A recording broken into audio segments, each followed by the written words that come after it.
before we talk about Pritchard and all the rest, I do want to look at here, guys, the scenarios for the Celtics to potentially get in to the wild card for the Emirates NBA Cup. Now, there's two scenarios here, guys. Now, if the Knicks beat the Magic by anything under 30, Orlando is no doubt in the wild card, right? There's no doubt.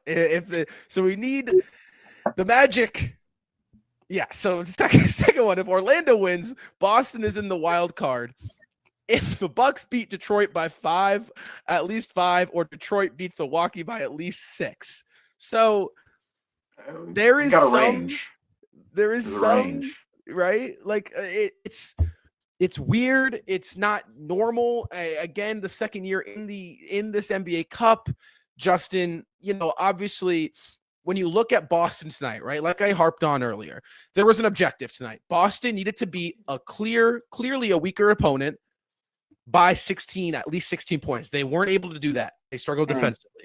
What was when you look at the game, where did Boston go wrong tonight?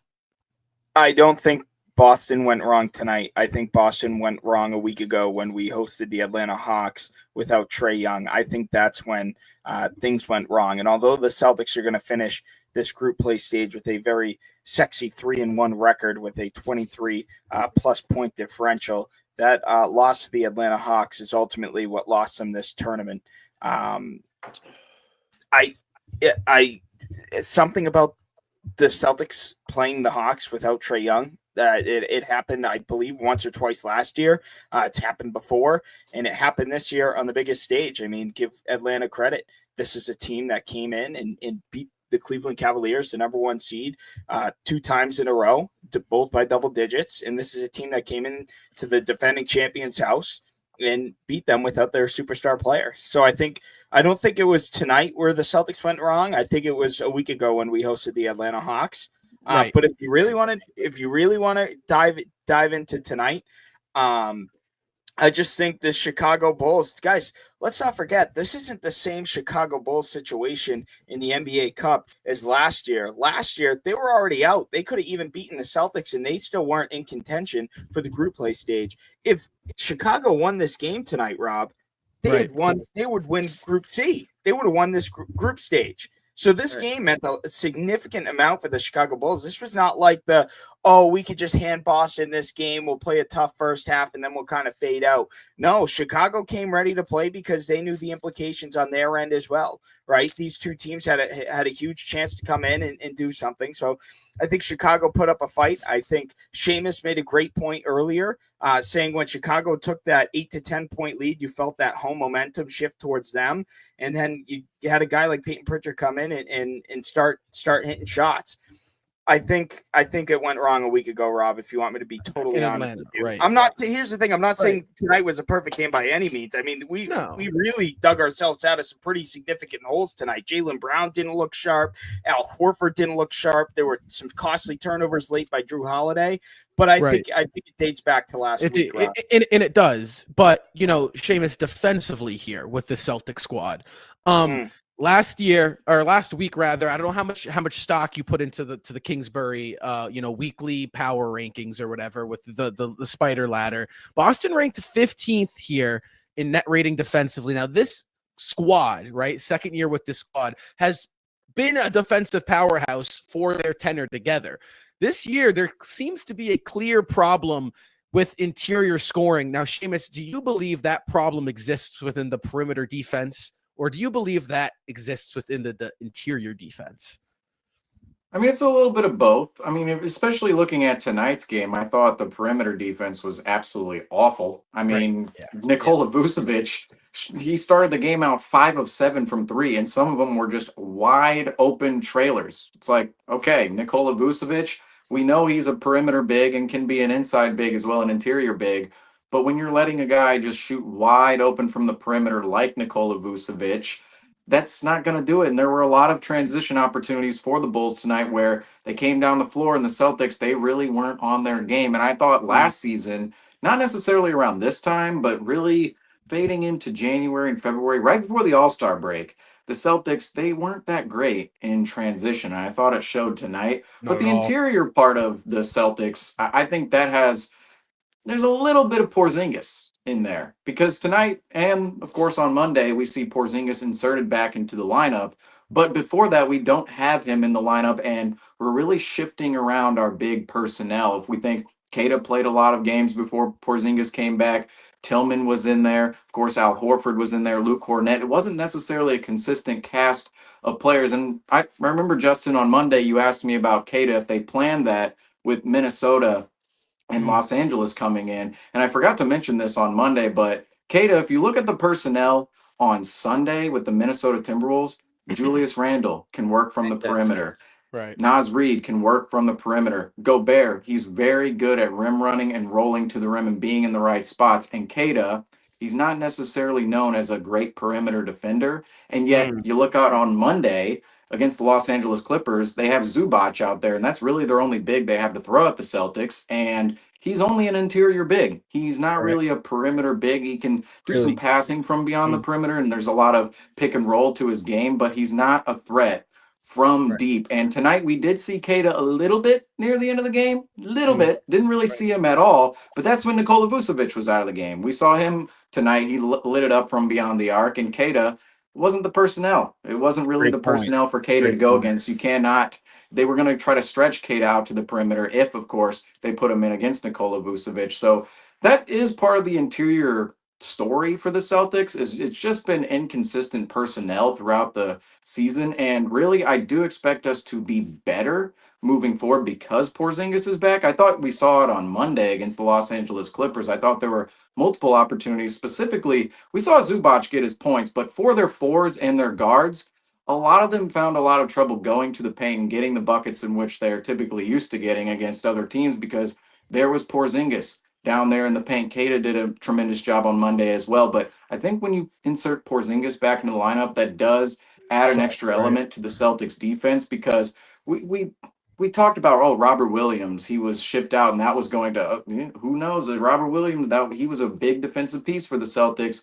But Porzingis, he's an excellent shot blocker and shot deterrer around the rim as well. And not having him for the first month and a half definitely played an effect to the Celtics. But another thing I want to mention outside of the bigs and the interior defense for the Celtics and really switching back to the perimeter side, I'm going to call out Drew Holiday and Derek White this season. I don't think they've been as elite as they were last Nowhere season. close. I really don't think so. And part of it for me is, okay, Drew Holiday, he's a year older. He's a little bit, he's into his mid-30s now. I worry a little bit more. I worry more a little bit about him because he is an older guard, and you never know when that steep decline is going to happen with these older guards. Yet Derek White, I said it in preseason in my notes. I didn't really think he was in shape coming into preseason. I think he smashed a little bit, a couple too many ales in the offseason with all the sponsorship he was getting, of course, and we won the championship, and he was one of the drunkest people at the parade. But I thought he came into the Abu Dhabi games looking a little bit out of shape.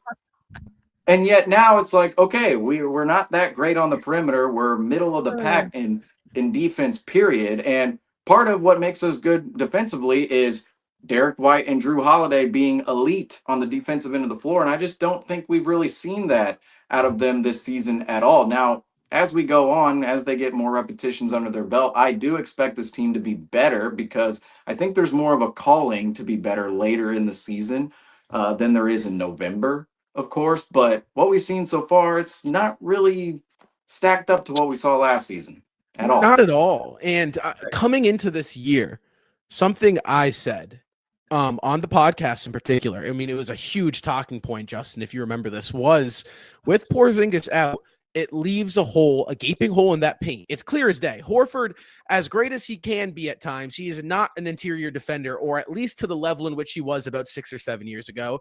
Cornett can be an interior defender. However, if you could really get him above the rim, then there's not much he can do up there. And obviously, Neemias Queta can be, again, at times a rim protector, but he's young. The responsibility of the Celtics defense falls within that big three of White, Holiday, and Brown. They need to be so sound defensively that they are not letting they're not making life easy on the opposing team's guards, right, Franco? Because when you look, right, when you're looking right now, and it's been, how long have we been saying this? The Celtics struggle with quick guards, right, Franco? And guess what? Chicago, they had quick guards. they have a plethora of them. I mean, you can count them off on a hand. You have White, you have Levine. They were getting attacked. The stock exchange was crashing tonight. It was a poor performance from them. I think that they can do a better job of creating rotations and matchups for this team. It was times where they would have the double big on the court, and they would have Al Horford trying to guard one Matas Buzelis, a 20-year-old kid who's much more athletic and much more of a stretch big and much more of a wing. I think that having those players and having people in their key roles, this is a night that Tatum should have been playing the 4 spot alongside the centers, and it should have been one in at a time, and it would also have helped the guards that we have, Drew Holiday and Derek White, because they're looking kind of lost out there when they're put against one of these younger players. I think that a zone defense is something that they were able to switch to throughout the game. They tried that. They did. Yeah, they did.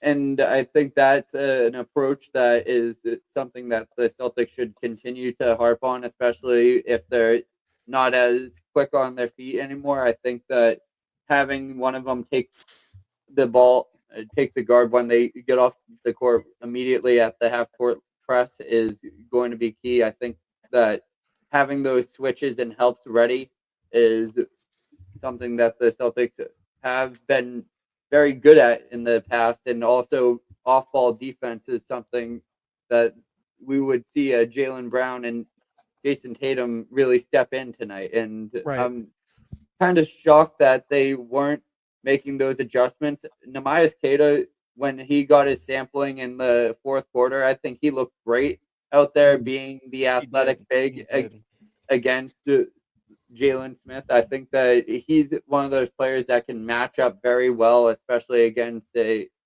quicker team. I know he usually gets burnt out on the perimeter, but keep your centers in the paint.